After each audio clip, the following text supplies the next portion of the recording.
আসসালামু আলাইকুম বন্ধুরা। অনেকে বলে যে কম দামি কাপড় বেশি দামি কাপড় ফ্যাশন অনেক কিছু অনেকে বলে করে। এই যে আমি বলতে পারেন যে মেকআপ করছি কিনা, মেকআপের মধ্যে কি একটু পাউডার মারছি, মুখে যেটা মারে মানুষ, একটু পাউডার মারছি, একটু কাজল পরছি, আর কি পরছি একটু লিপস্টিক পরছি। আর সাধারণভাবে একটা জামা পরছি, এটা তো পরতে হইব, কিন্তু উন্না ঠুন্নার কোনো মিল নেই, কোন জামার কোনটা তাও মন নাই। কারণ আমার আলমারিটা এমনভাবে অগুছানো, যার কোনো সীমানা নাই, কোনটা কোন জায়গায় মিলটা আমি পাই না, খুঁজা মজা যা পাই তাই পিন্দা ফেলাই।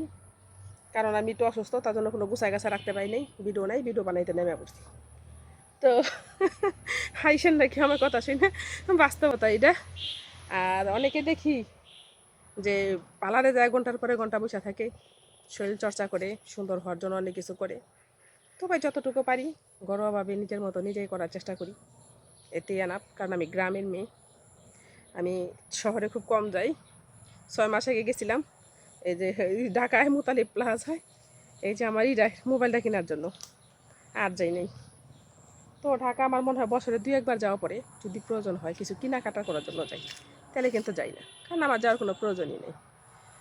তো আর ডাক্তার দেখাইতে গেলে আগে যাইতাম, এখন ডাক্তার আমার গ্রামে অনেক ভালো ভালো ডাক্তার আছে, নবাবগঞ্জ আছে, বাড়িখালি আছে, নিমতলা আছে, এখন আর ঢাকা যাইতে হয় না। তো সবচেয়ে বড় কথা হয়েছে, একটু মেকআপ না করলে অনেকে বলে যে মেকআপ করছো, না করলে কি সুন্দর লাগেনি। ভাই মেকআপ করি নাই, একটু পাউডার তো সবাই দেয়, মেয়ে মানুষ এটা এমনিতেই দেয়। আর একটা কথা ভাই, অনেকে বলে কম দামি কাপড়, হ্যাঁ এই যে উন্নাটা পরছি এটার দাম 70 টাকা। এই যে উন্নাটা পরছি, এটা হিজাব একটা উন্না লইছি আর কি, এটার দামও 70 টাকা। তো এটা 70 টাকার জিনিস, জামাটার দামি আছে, জামাটার কথা বাদ, এটা অন্য সেট। কিন্তু ভাই এই যে কম দামি উন্নাগুলো যে পরছি, এখন এই কম দামি উন্নাগুলো আমার কাছে 70 টাকা না, 70 কোটি টাকা। কারণ এখন তো আমি পড়ছি, এটা এখন আমার, এখন কিন্তু এটার দাম কেউ দিতে পারবো না। তো মানুষও মনে করেন, একটা শিক্ষিত মানুষ হোক, অশিক্ষিত মানুষ হোক, মূর্খ মানুষ হোক, যে যাকে ভালোবাসে, যার সাথে সংসার করে, যে যাকে বিয়ে করে, তার কাছে সে কিন্তু অনেক মূল্যবান এবং অনেক ভালোবাসার মানুষ। আমার ঠোঁটমোট শুকাইতেছে, কিছু মনে করেন না। কারণ জ্বর তো তার জন্য, সমস্যা নেই। তো অনেক মূল্যবান জিনিস কিন্তু কেউ দিতে চায় না।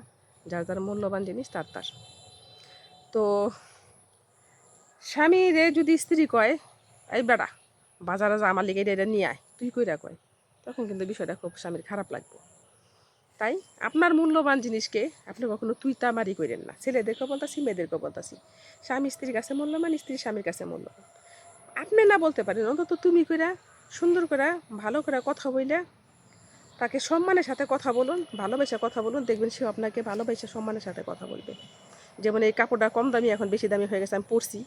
তো ওরকম আপনিও একটা কম দামি মানুষকে আই না, কিন্তু আপনি বেশি দামি বানায় ফেলাইছেন, তো তার সাথে খারাপ ব্যবহার করবেন না। আসসালামু আলাইকুম।